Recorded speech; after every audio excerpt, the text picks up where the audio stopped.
Donc, en petit b, nous allons voir le rôle du rein. Donc, petit b, rôle du rein. Donc, on va mettre le rôle du rein. Donc, à partir de l'étude du tableau déjà, nous avons dégagé le rôle du rein. Donc, nous retenons surtout le rôle de filtre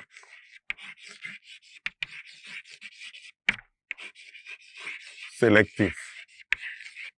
Donc, on a parlé donc de l'eau et des sels minéraux que les reins filtraient.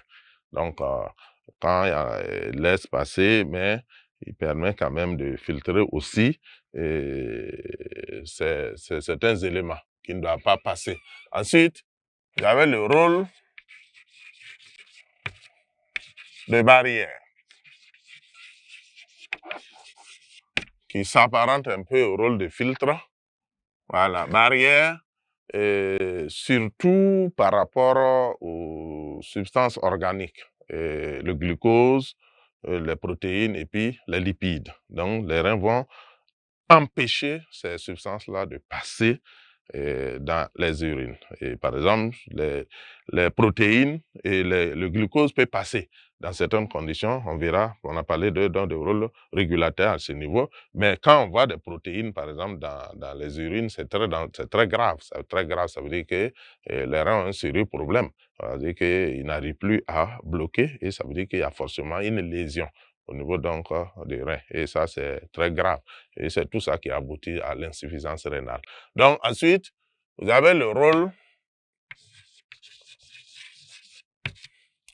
épurateur. Donc, ce rôle épurateur-là, ça, c'est par rapport également aux déchets.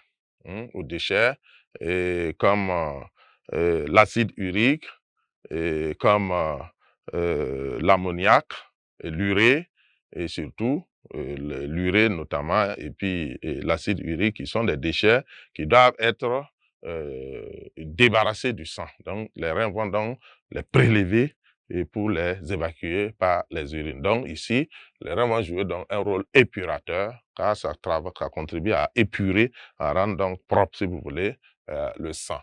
Il y a aussi le rôle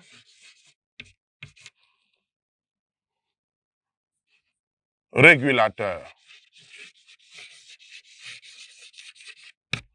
Donc, ce rôle régulateur, ça régule quoi? Ça régule la teneur, par exemple, en glucose, ça régule la teneur en eau même, la teneur en sels minéraux. C'est-à-dire que le rein ou les reins travaillent à maintenir cet taux-là constant. Voilà, quand on dit que le taux de glucose est de 1 gramme par litre, ça veut dire que lorsque ça dépasse ce taux-là, les reins vont prélever le surplus-là pour rejeter dans les urines. Donc, ça régule, n'est-ce pas, le taux de glucose, ça régule le taux de sel, par exemple, de NaCl, ça va réguler le taux de sel, ça va réguler aussi l'eau, la quantité d'eau. Vous voyez, il y a des moments où on urine beaucoup, il y a des moments où on urine pratiquement pas. Quand on urine, ça veut dire que les reins ont su qu'il y a un excès d'eau, donc il faut prélever l'excès pour rejeter. Et je prends souvent l'exemple de ceux qui sont assis autour de la bière, qui sont là, qui boivent, et si vous remarquez, c'est des va-et-vient dans les toilettes. Pourquoi les va-et-vient? Parce qu'ils ont pris trop d'eau. Dans la bière, il y a beaucoup d'eau, donc il faut aller évacuer le surplus là. Donc ici, on va parler donc de rôle régulateur. Et le dernier rôle, c'est le rôle sécréteur. Donc, le rôle sécréteur, ça veut dire qu'il y a des éléments qu'on ne retrouve pratiquement pas dans le sang, mais qu'on retrouve dans les urines. Voilà. Et c'est le cas, donc, notamment de l'acide épurique. Voilà, l'acide épurique qui est retrouvé, donc, dans les urines et qui ne se retrouve pas donc dans le sang. Donc, ça veut dire que les reins ont élaboré ces substances-là. Ils ont élaboré ces substances donc pour des besoins bien précis. Soit il y a un excès d'acide dans le sang, donc ils vont prélever donc des éléments du sang pour constituer, pour fabriquer ces éléments-là. Tout ça pour pouvoir les évacuer. Donc ici, ça joue donc le rôle sécréteur donc, des reins. Donc nous verrons ces différents rôles que les reins vont jouer et dans le fonctionnement, le rôle de filtre sélectif, le rôle de barrière.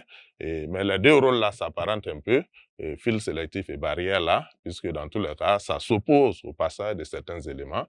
Et on a parlé notamment des éléments organiques qui sont importants pour l'organisme. J'ai pris le cas du glucose, j'ai pris le cas des protéines, j'ai pris le cas des lipides, qui jouent des rôles très importants pour notre organisme. Donc, il ne faut pas les rejeter. Voilà. Et comme on le dit, on ne jette pas le bébé avec l'eau du bain. Voilà, il faut extraire le bébé. Ensuite, on peut jeter l'eau du bain. Ensuite, il y a le rôle épurateur qui contribue donc à purifier le sang en évacuant, en enlevant du sang tout ce qui est déchets. Voilà, les déchets comme la créatinine et autres. Donc, il faut évacuer, il faut enlever ça donc du sang. Ensuite, vous avez le rôle régulateur qui consiste à maintenir constant le taux de certaines substances, comme le glucose, comme l'eau même, comme les sels minéraux, et enfin le rôle sécréteur qui va donc permettre aux reins de fabriquer des éléments qu'on va retrouver uniquement dans les urines, mais qui ne se retrouvent pas donc dans le plasma. Donc, voici donc ce qui est des différents rôles des reins. Donc, nous allons passer au petit 3, c'est élaboration de l'urine.